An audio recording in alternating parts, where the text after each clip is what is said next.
बिस्मिल्लाहिर्रहमानिर्रहीम।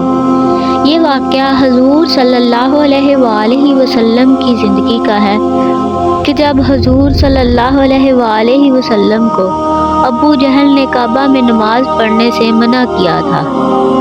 अबू जहल ने हजूर नबी करीम सल्लल्लाहु अलैहि वसल्लम को काबा में नमाज पढ़ने से मना किया था और वो अलानिया कहा करता था कि अगर मैंने मोहम्मद सल्लल्लाहु अलैहि वसल्लम को नमाज पढ़ते देखा तो अपने पाँव से इनकी गर्दन कुचल दूंगा और इनका चेहरा मुबारक खाक में मिला दूंगा।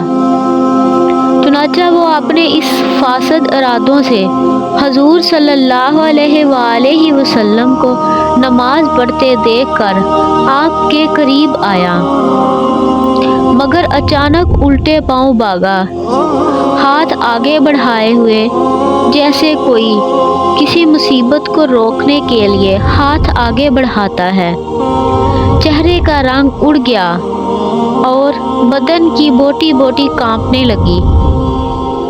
इसके साथियों ने पूछा कि तुम्हारा क्या हाल है, तो कहने लगा कि मेरे और मोहम्मद सल्लल्लाहु अलैहि वसल्लम के दरमियान एक खंदक है जिसमें आग भरी हुई है और कुछ दहशतनाक परिंदे बाजू फैलाए हुए हैं। इससे मैं इस कदर खौफजदा हो गया कि आगे नहीं बढ़ सका और कांपते कांपते किसी तरह जान बचाकर भागा। नमाज के बाद हजूर सल्लल्लाहु अलैहि वसल्लम ने फरमाया कि अगर अबू जहल मेरे करीब आता तो फरिश्ते इसका एक एक अज़ू जुदा कर देते।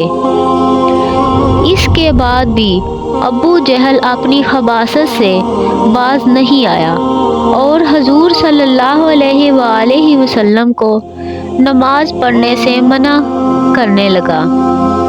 इस पर हजूर सल्लल्लाहु अलैहि वसल्लम ने सख्ती से इसको झिड़क दिया तो अबू जहल ने गुस्सा में भर कर कहा कि अगर आप सल्लल्लाहु अलैहि वसल्लम मुझे झिड़कते हैं, हालांकि आप सल्लल्लाहु अलैहि वसल्लम को मालूम है कि मक्के में मुझसे ज़्यादा जत्थे वाला और मुझसे बड़ी मजलिस वाला कोई नहीं है, खुदा की कसम मैं आपके मुकाबले में सवारियों और पैदलों से इस मैदान को भर दूंगा।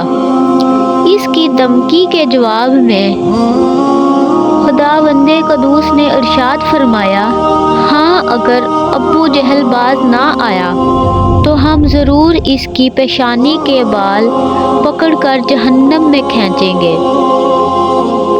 झूठी खताकार पेशानी को अब पुकारे वो अपनी मजलिस को, अभी हम अपने सिपाहियों को बुलाते हैं। हदीस शरीफ में है कि अगर अबू जहल अपनी मजलिस वालों को बुलाता तो फरिश्ते इसको बिला ऐलान गिरफ्तार कर लेते और वो ज़बानिया की गिरफ्त से बच नहीं सकता था। अबू जहल जब तक जिंदा रहा हमेशा हुजूर सल्लल्लाहु अलैहि वसल्लम की दुश्मनी और इज़ार-ए-सानी पर कमर बस्ता खड़ा रहा और दूसरों को भी इस पर उकसाता रहा।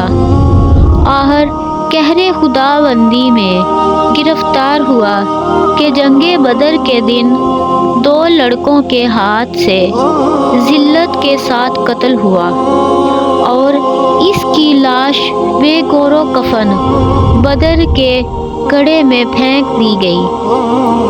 इसी तरह तमाम दुश्मनाने रसूल सल्लल्लाहु अलैहि वसल्लम तरह तरह के अज़ाबों में मुब्तला होकर हलाक और बर्बाद हो गए।